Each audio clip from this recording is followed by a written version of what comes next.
आज फिर हम परफेक्ट एग्रीकल्चर के यूट्यूब चैनल्स पर आप लोगों को एक नए लेक्चर्स के साथ, नए वीडियोस के साथ हम फिर उपस्थित हुए हैं। जैसा कि आप सभी जानते हैं, हमारे यहाँ एग्रीकल्चर के कोर्सेज करवाए जाते हैं। सारे कोर्सेज, सभी प्रकार के कॉम्पिटिशन एग्जाम्स की तैयारी करवाई जाती है।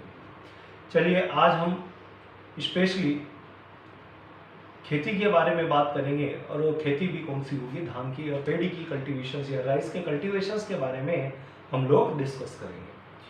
हमारे यहाँ 11th PAT, ICAR, CPAT, BHU etcetera exams की हम लोग तैयारी करवाते हैं। चलिए, आज हम पेड़ी के बारे में डिस्कस करेंगे, ज़्यादा बातें नहीं करते हुए।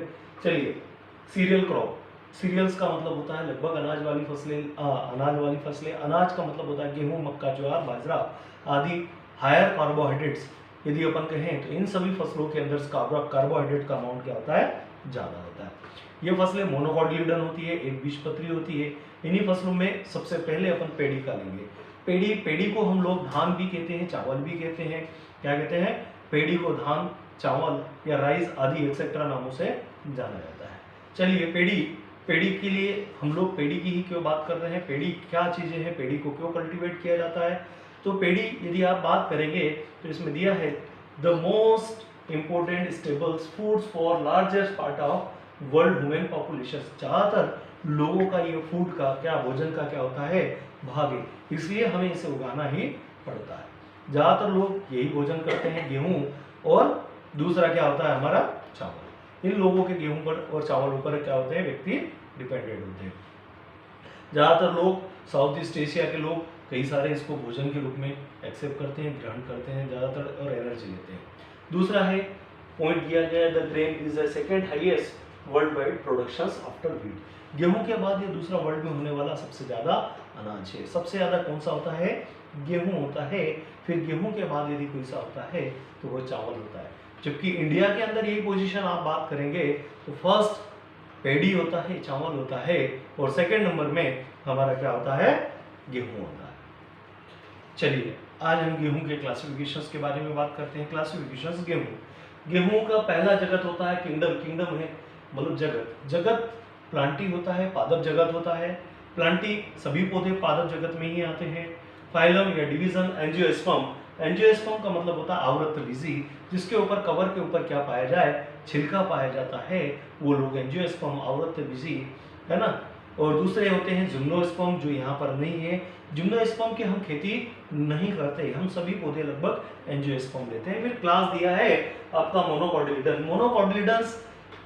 दो टाइप कॉटिलिडन्स जो होती है क्लास में, एक मोनोकॉटिलिडन होता है, दूसरा क्या होता है, डाइकॉटिलिडन होता है।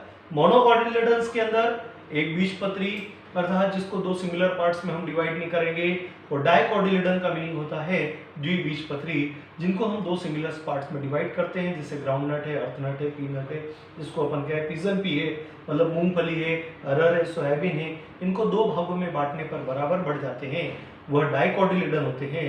और जो दो भागों में बांटने पर बराबर नहीं बढ़ते, वो मोनोकॉटिलिडन कहलाते हैं। तो चावल जो है वो मोनोकॉटिलिडन है। फिर आता है अपना फैमिलीज, ग्रेमिनी या पोएसी। जितनी भी ग्रेन वाली फसलें हैं, चावल है, मक्का है, ज्वार है, बाजरा है, मेज है, सोरगम है, ये सभी फसलें लगभग अनाज वाली फसलें हैं। और इनमें ये सभी ग्रेमिनी परिवार में आती है। बाम्बो भी ग्रेमिनी परिवार में आता है। बांस, दूब घास, वह भी ग्रास भी क्या में आती है, ग्रेमिनी परिवार में आती है। तो ये सब ग्रेमिनी परिवार के कई सारे मेंबर्स होते हैं, जिनके बारे में हमने बातें की। यहाँ तक तो आपको क्लियर हो गया होगा सारी चीजें। अब जीनस होता है ओराइजा। क्या होता है इसका, ओराइजा जीनस में लगभग 24 स्पीसीज है। कितनी है, 24 स्पीसीज है। अब वो ओराइजा जीनस जो है उसका अपन क्लासिफिकेशन देखते हैं। क्लासिफिकेशन ऑफ ओराइजा जीनस, है ना। ओराइजा जीनस में कितनी स्पीसीज है, 24, out of which of 2 are cultivated. इन 24 जातियों में से हम केवल 2 का ही कल्टीवेशंस कर पाते हैं। कितने का, 2 का ही कल्टीवेशंस कर पाते हैं।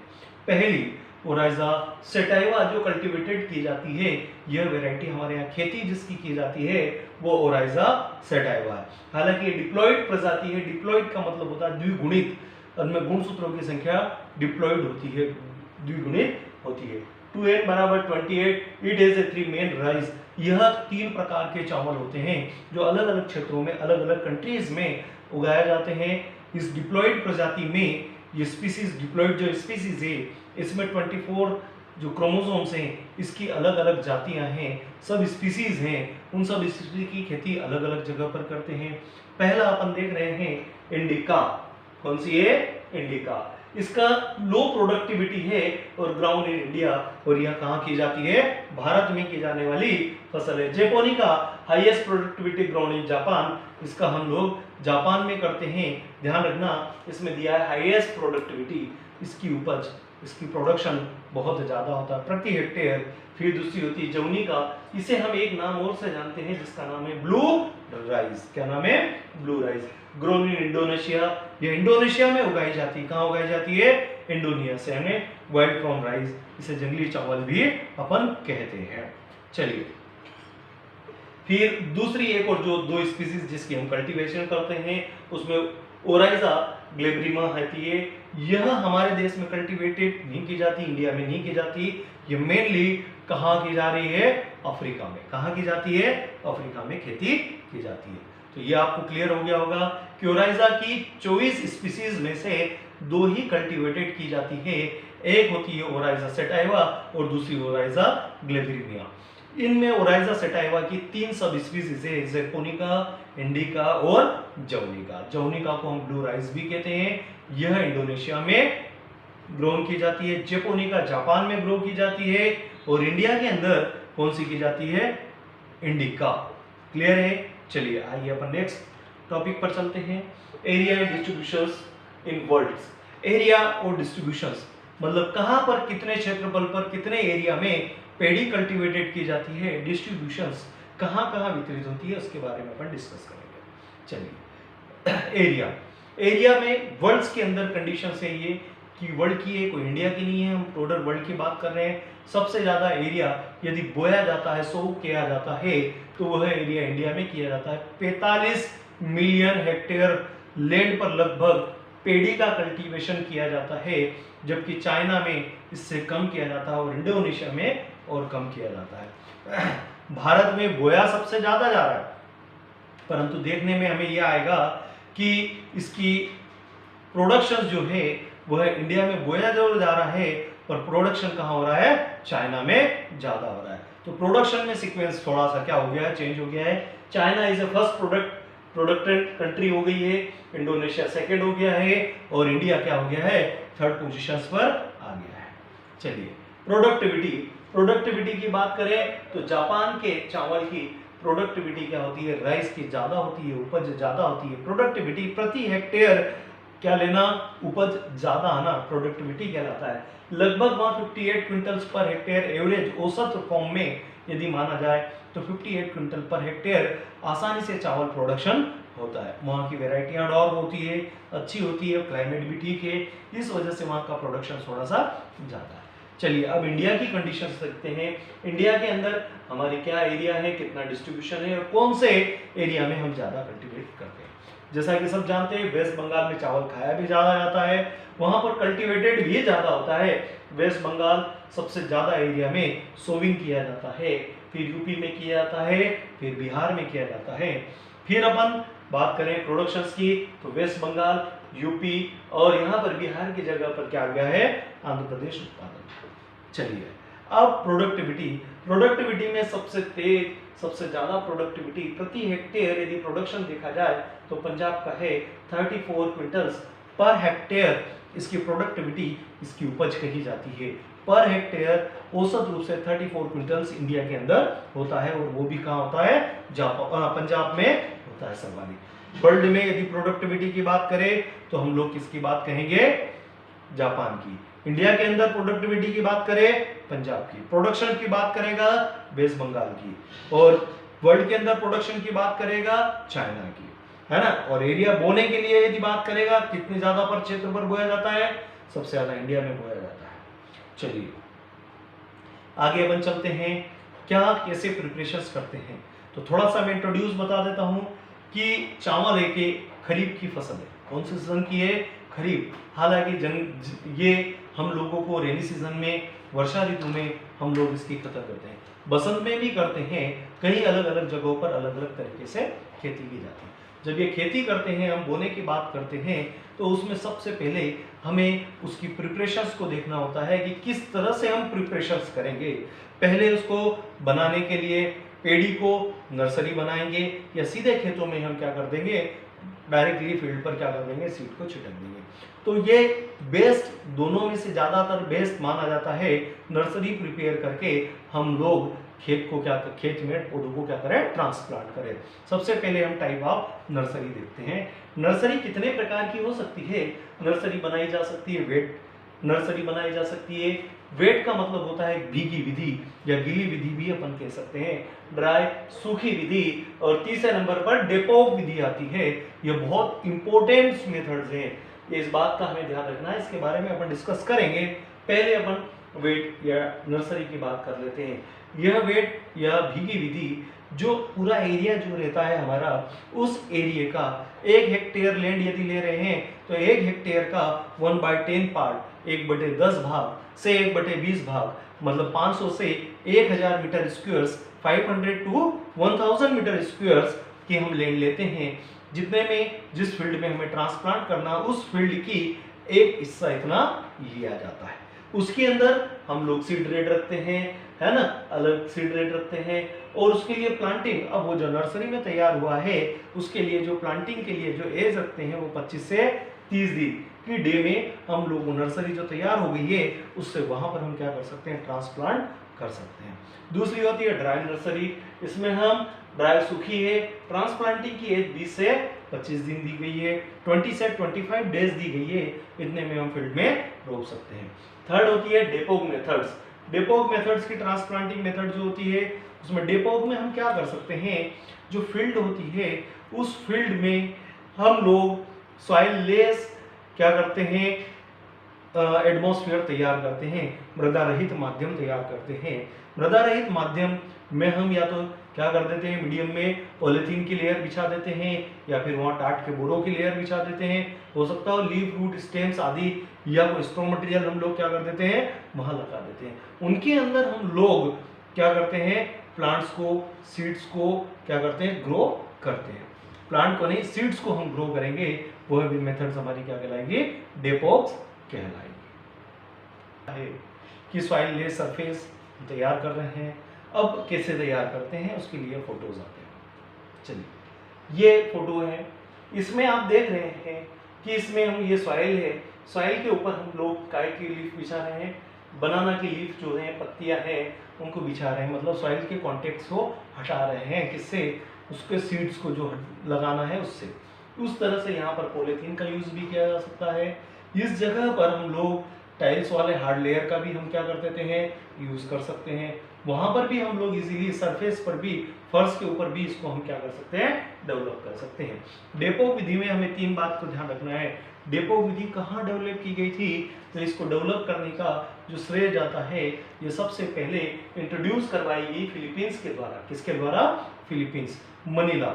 यहाँ पर हमारा एक राइस रिसर्च सेंटर है, international rice research institute, IRRI के नाम से हम लोग इंटरनेशनल राइस रिसर्च इंस्टीट्यूट जानते हैं। वहीं से ये मेथड्स डेवलप की गई है। It is a compulsive rising density of seedlings common rate of nursery of production 1.53 kg metre square. इसमें फिर एक और बात कही गई है कि इस नर्सरी को प्रिपेयर करने के लिए हमें लगभग 1 हेक्टेयर लैंड के लिए 25 से 30 मीटर स्क्वायर का एरिया बहुत बेस्ट एरिया सफिशिएंट होता है। और 1 मीटर एरिया, 1 से 1.5 मीटर 1 मीटर एरिया में लगभग 1.5 से 3 किलोग्राम सीड सफिशिएंट माने जाते हैं। मतलब 1 हेक्टेयर लैंड को बोने के लिए हमें 25 से 30 मीटर स्क्वायर की रिक्वायरमेंट पड़ेगी।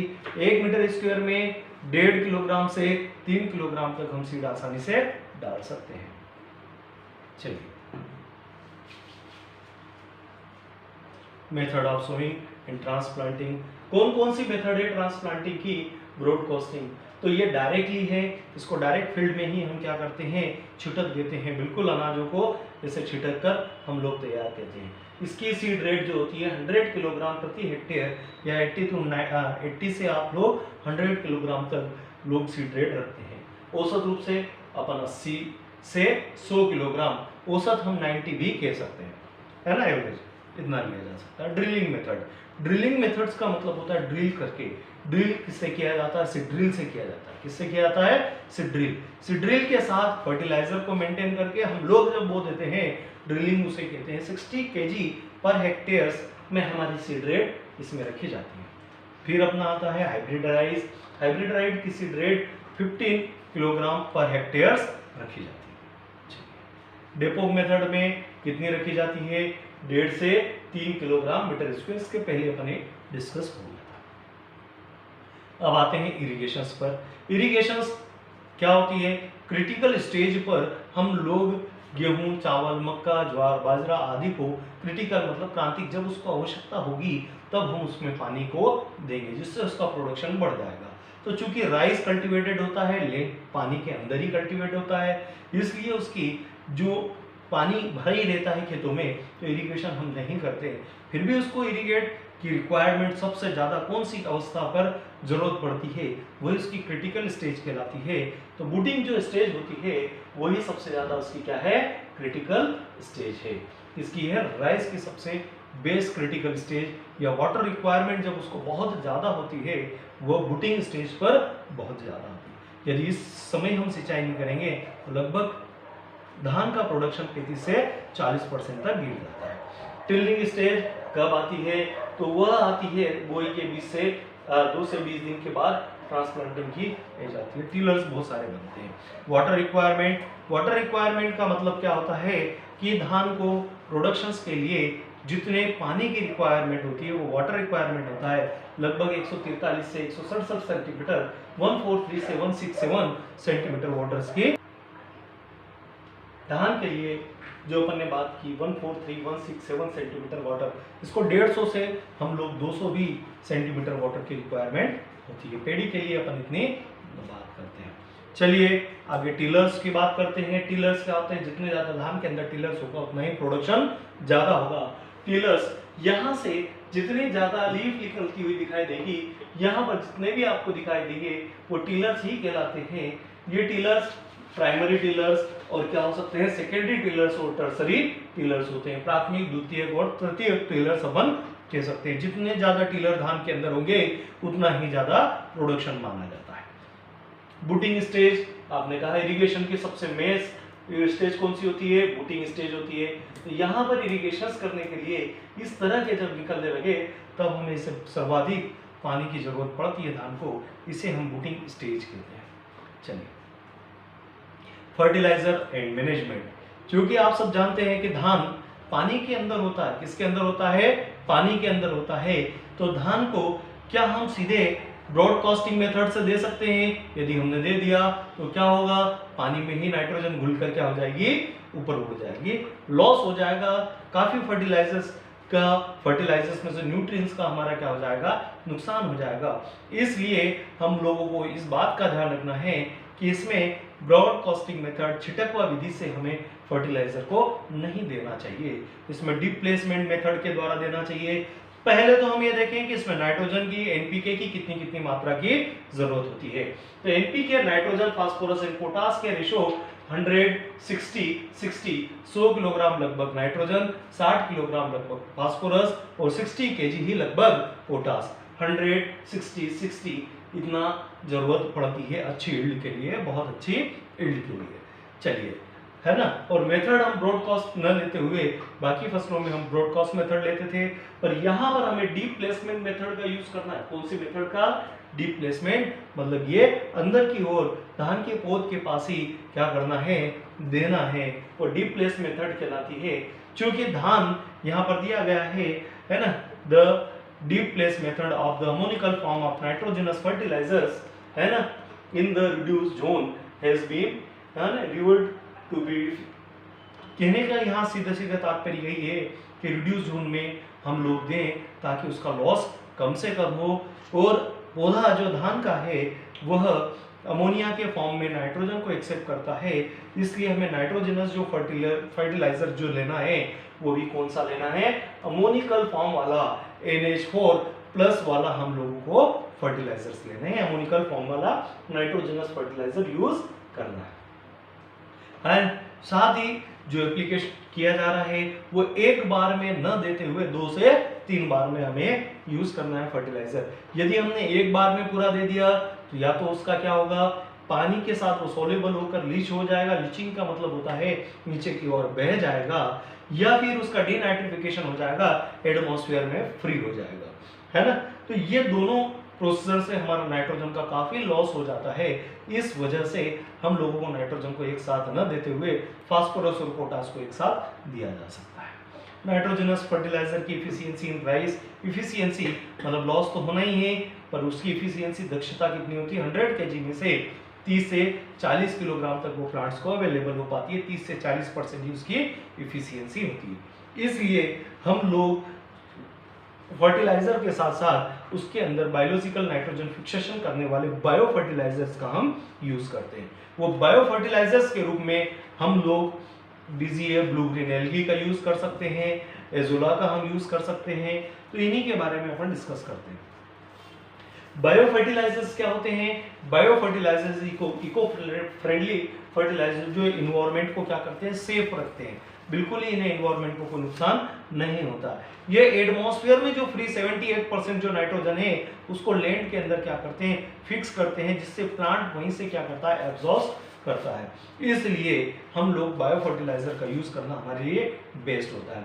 राइस के अंदर जो बायो फर्टिलाइजर्स यूज किए जाते हैं उसमें ब्लू ग्रीन एल्गी, बीजीए अपन कहते हैं, कुछ लोग इसको एक और नाम से साइनोबैक्टीरिया के नाम से हम लोग जानते हैं। बीजीए का दूसरा नाम क्या होता है, साइनोबैक्टीरिया होता है। तो बीजीए या साइनोबैक्टीरिया का हम यूज कर सकते हैं, बिल्कुल। एजोला का हम यहाँ पर यूज कर सकते हैं, एनाबिना का हम यूज कर सकते हैं। एजोला की एक टाइप से प्रजाति है, नाइट्रोजन फिक्सेशन का काम ये लोग करते हैं। ये पेडी में हम लोग एक्स्ट्रा डाल सकते हैं। चलिए, एज़ोटोबैक्टर है ना, फिर Azotobacter is a non symbiotic nitrogen fixation bacteria also fix atmospheric nitrogen biological in rice fields. ये क्या करते हैं, एज़ोटोबैक्टर्स भी बैक्टीरिया का हम यूज कर सकते हैं। चलिए, अब फास्फोबैक्टीरिया आते हैं। ये फास्फोबैक्टीरिया क्या होते हैं, जो फास्फोरस जो जमीन के अंदर होता है H2PO4 फॉर्म में जो अवेलेबल होता है उस वह इजीली प्लांट को अवेलेबल हो जाता है। पर जो फिक्स हो गए साइट्रिक एसिड वाले, वाटर सॉल्युबल वाला जो फास्फोरस है वो नहीं होता, तो उसको घोलने का जो काम करता है वो फास्फोबैक्टीरिया करता है। तो उसे this type of bio fertilizer solubility of phosphates, यह फॉस्फेट की सॉल्युबिलिटी को क्या करता है, इंक्रीज करता है। एग्जांपल स्पर्जिलन दिया गया है। चलिए, अब आता है वीट मैनेजमेंट। वीट मैनेजमेंट का मतलब होता है वीड्स को कंट्रोल करना। मेजर वीड्स किसका होता है, पेडी का। इकाइनोक्लोआ क्रसगेली, बर्नयार्ड ग्रास अपन कहते हैं। इकाइनोक्लोआ कोलेनम, जंगली राइस अपन कहते हैं। हालांकि इसे सावा के नाम से भी जाना जाता है। इकाइनोक्लोआ क्रसगेली को हम क्या कहते हैं, सावा, जंगली धान। ये मिनिएचर वीड्स भी है, ये नकलची भी है। ये क्या करता है, मिमिक्री करता है, किसकी, पेड़ी की मिमिक्री करता है, पेड़ी जैसा दिखाई देता है, इसलिए ये उसका मेन क्या है, वीड है। चलिए, इस मेन वीड्स का हम कंट्रोल किससे करते हैं, तो वो अपन ध्यान रखते हैं। वैसे तो वीडिसाइड्स और भी कई सारे वीड होते हैं, जैसे कौन कौन सा होता है, मोथा होता है, साइप्रस रोडेंडस होता है। दूसरे नंबर पर घास होता है, दूब घास अपन कहेंगे, साइलोडोन डेक्टाइलोन, ये भी पेड़ी के क्या है, ग्रास है। ठीक है, तो पेड़ी के जो वीड हैं उनमें अंदर 3 हैं। अपन ने कहा पहला कौन सा होता है, इकाइनोक्लोआ कोलेनम या इकाइनोक्लोआ क्रसगेली, दूसरा साइलोडोन डेक्टाइलोन, तीसरे नंबर पर है क्या है, साइप्रस रोडेंडस। ये लोग मेजर वीड हैं, इसके प्रमुख खरपतवार हैं। इन लोगों को कंट्रोल करने के लिए हम लोग है ना बेंडी कार्ब जो दिया है 2 kg per hectare pre emergency में हम यूज करें। फिर प्रोपेनिल्स स्टाम 135 का यूज हम लोग pre emergency after 1 week applied transplanting, transplant के 1 सप्ताह बाद हम यूज कर सकते हैं। प्रोपेनिल की जगह पर हम 2,4-D का भी यूज कर सकते हैं। और मेन हर्बिसाइड्स जो हम लोग करते हैं यूज वो ब्यूटाक्लोर है। इसका टेक्निकल नेम मेचेटी लिक्विड्स को नाम से हम लोग जानते हैं। ब्यूटाक्लोर बहुत इंपॉर्टेंट वीडिसाइड है, पेडी में हम लोग इस्तेमाल करते हैं। उसका 2 से 3 kg per hectare use pre emergence के टाइम पर कर लेते हैं। चलिए,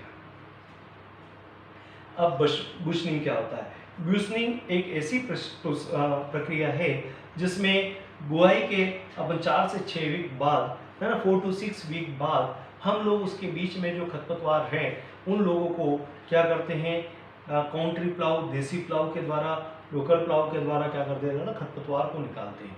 इसमें हम लोग गहराई जो रखते हैं वो 8 से 5 से 10 सेंटीमीटर डेप्थ तक की रखते हैं और इसका केवल एक ही उद्देश्य होता है, वीड्स को क्या कर लेना, कंट्रोल कर लेना। इसी को बूस्निंग कहते हैं। चलिए आइए फिर अपन नया है पडलिंग।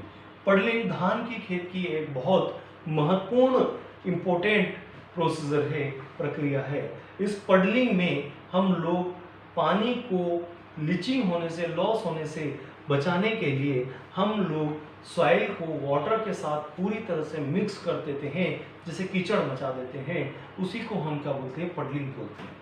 पडलिंग में द प्रोसेस ऑफ, है ना, दिया गया है लार्ज,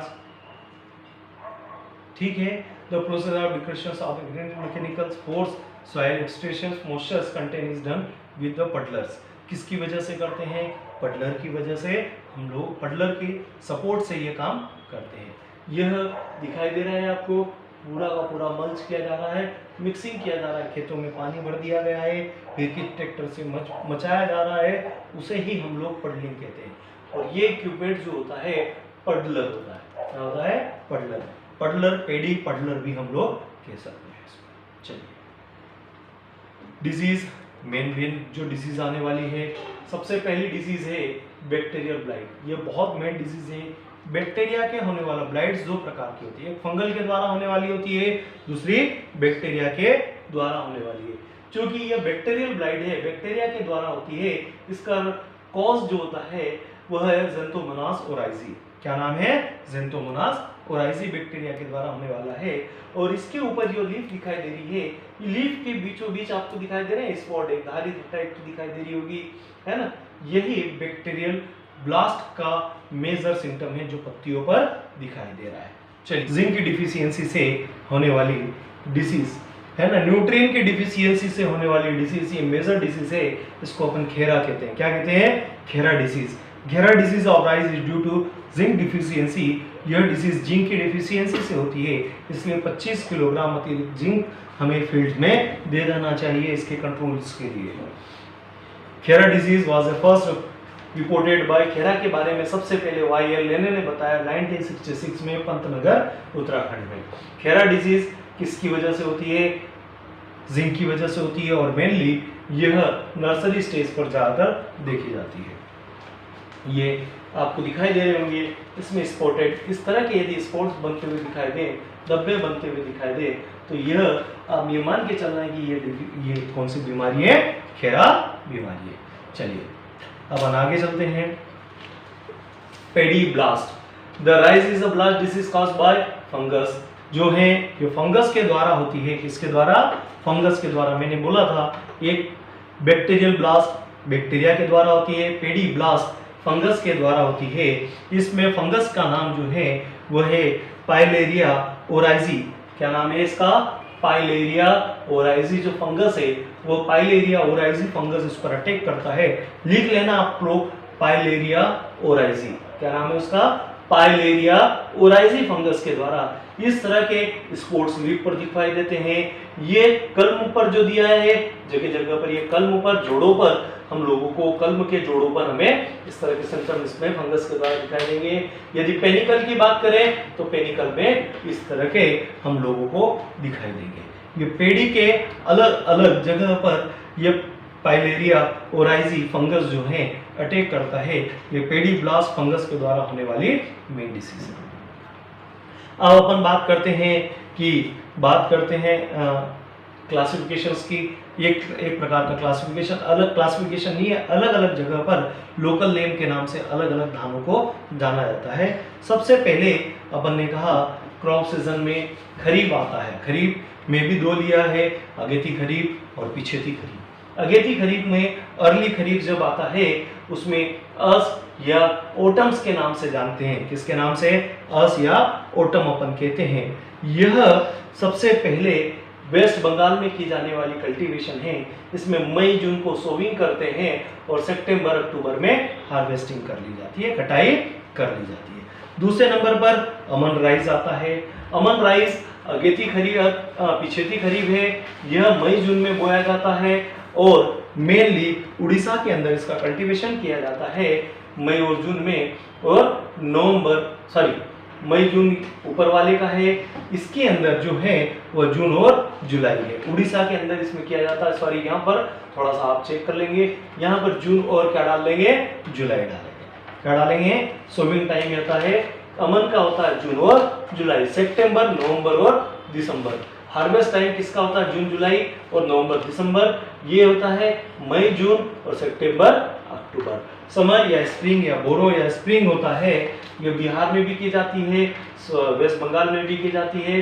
बोरो या स्प्रिंग राइस अपन कहते हैं, नवंबर दिसंबर और मार्च अप्रैल में की जाती है, अर्थात 90 से 140 दिन में फसल बनकर तैयार हो जाती है। यहाँ पर एक छोटा सा करेक्शन, आप मई जून की जगह क्या कर लेंगे, जून और जुलाई कर लेंगे। चलिए इंपोर्टेंट पॉइंट अपन कहेंगे, पहला है origin of rice is south east Asia, है ना, इंडो बर्मा।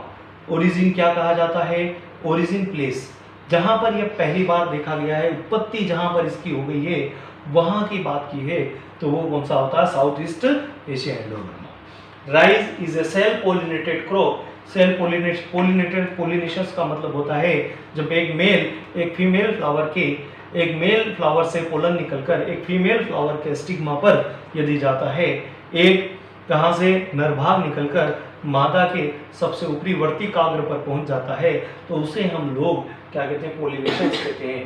पोलिनेशंस इसमें सेल्फ होता है, क्योंकि पोलिनेशन दो प्रकार के होते हैं, सेल्फ और क्रॉस, तो यहाँ पर सेल्फ पोलिनेशन होता है। प्लांट C3 टाइप्स का होता है। C3 टाइप्स का मतलब मैं आपको फिर बता देता हूँ कि C3 टाइप्स का मतलब ये होता है कि जब पौधे फोटोसिंथेसिस करते हैं तो वह कार्बन डाइऑक्साइड CO2 को फिक्स करते हैं, और CO2 को जब वो फिक्स करते हैं तो फिक्स करने के बाद में जो उसका कंपाउंड एक्सेप्ट करता है वो 3 कार्बन वाला एक प्रोडक्ट बनाता है, जिसको हम फास्फोग्लिसरिक एसिड्स कहते हैं।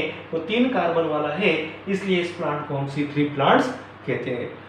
फिर आगे है शॉर्ट डे का प्लांट, लगभग इसमें प्रकाश की कम ही आवश्यकता होती है ना, 8 से 11 घंटे प्रकाश में ये अपना काम आसानी से चला लेता है, इसलिए शॉर्ट डे का प्लांट कहते हैं। चलिए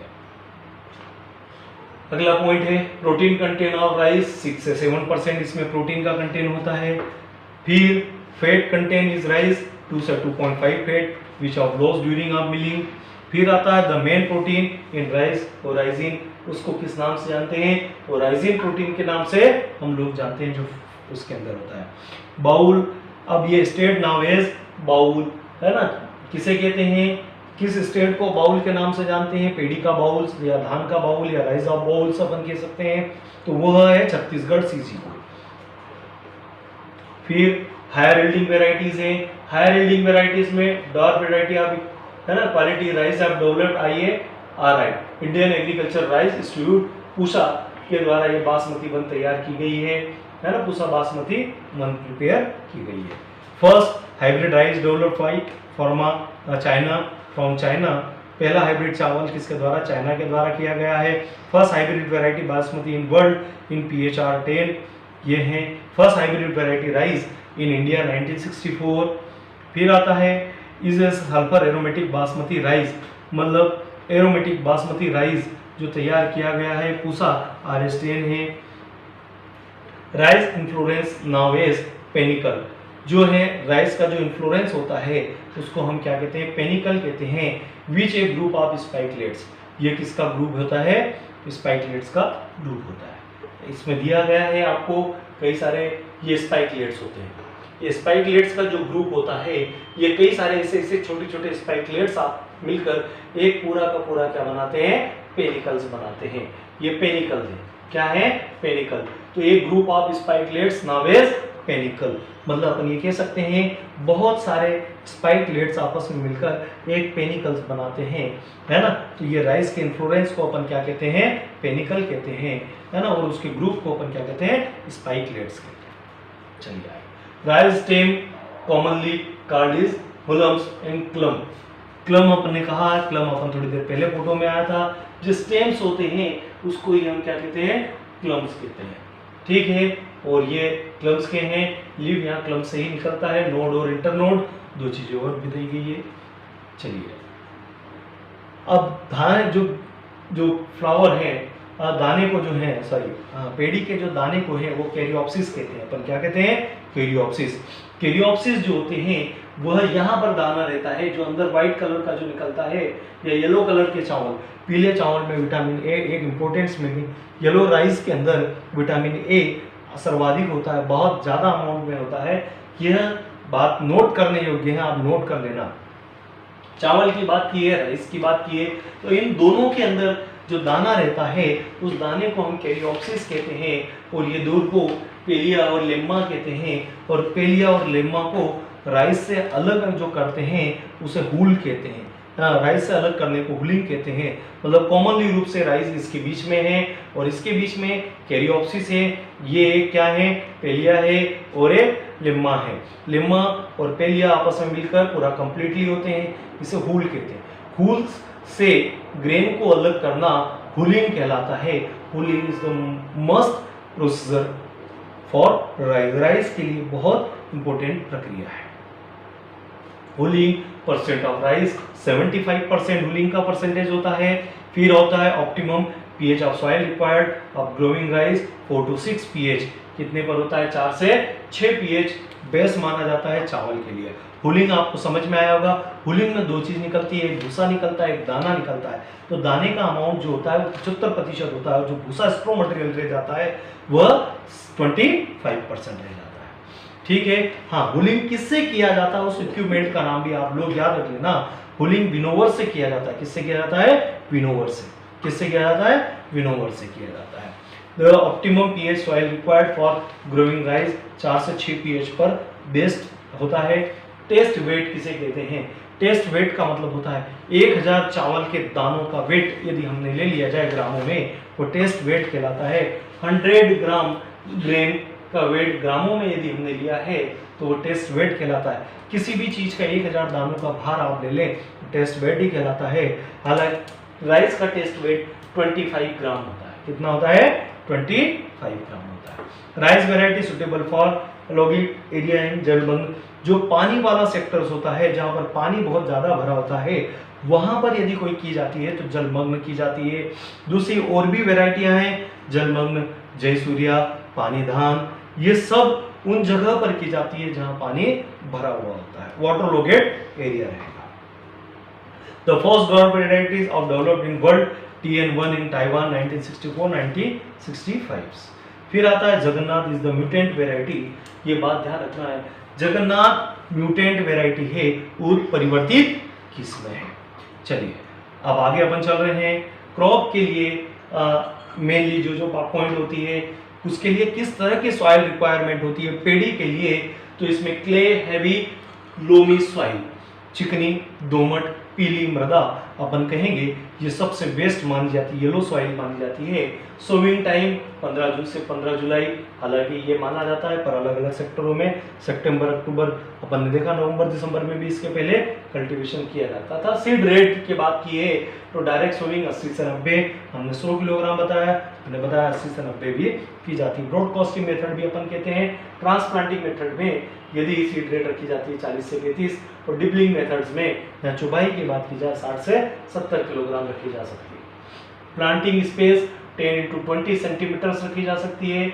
10 से 20 सेंटीमीटर्स रो टू रो की डिस्टेंस, और प्लांट टू प्लांट की डिस्टेंस 10 सेंटीमीटर रखी जा सकती है, या 20 into 15 रखी जा सकती है। ड्यूरेशन, कितने समय में धान पक कर तैयार हो जाएगी, 90 से 140 दिन में बनकर यह तैयार हो जाती है। इरिगेटेड, कितना प्रोडक्शन अपने को मिलेगा, एवरेज इरिगेटेड सीढ़ियों में 50 से 80 क्विंटल तक पर हेक्टेयर मिल सकता है, अनइरिगेटेड में 25 से 30 क्विंटल तक पर हेक्टेयर इरिगेशन मिल सकता है। Jaya is the cross between TN1 type 141। Jaya जो है बहुत मेरिकल राइस या जादुई धान के नाम से जानते हैं। किसके नाम से, मेरिकल राइस के नाम से हम लोग जानते हैं, है ना। और जया को क्रॉस करवाया गया है TN1 और टाइप 141, है ना। इन लोगों से टाइप TN1 और IR8 दोनों के हम लोग क्रॉस से तैयार किया है। हमने किसको तैयार किया है? मेरिकल राइस को। वैरायटी सुपेलवा डायरेक्ट सीडलिंग ऑफ बाला, सीधे खेतों में बुआई के लिए कौन सी वैरायटीज मानी जाती है? बाला बेस्ट मानी।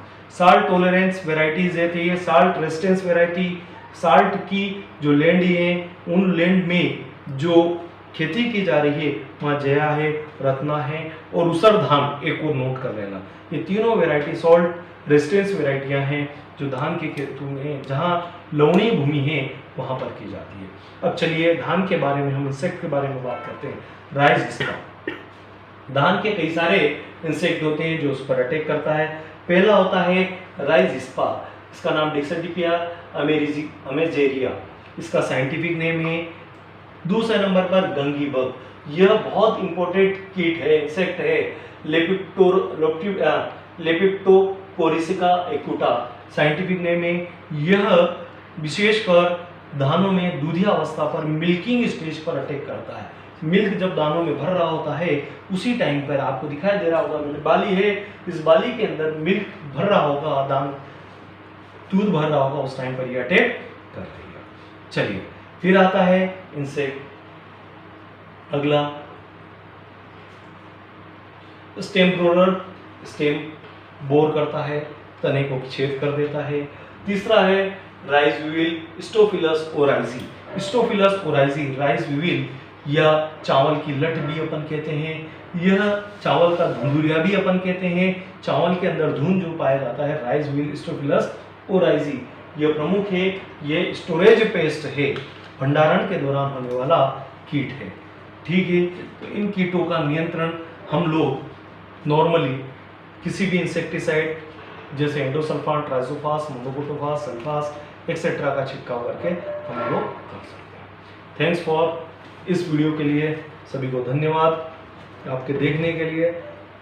आप इसी तरह से हमें प्रोत्साहित करते रहें, वीडियो को देखते रहें, शेयर करते रहें, ताकि सब्सक्राइब भी करें, ताकि हमारा मनोबल बने।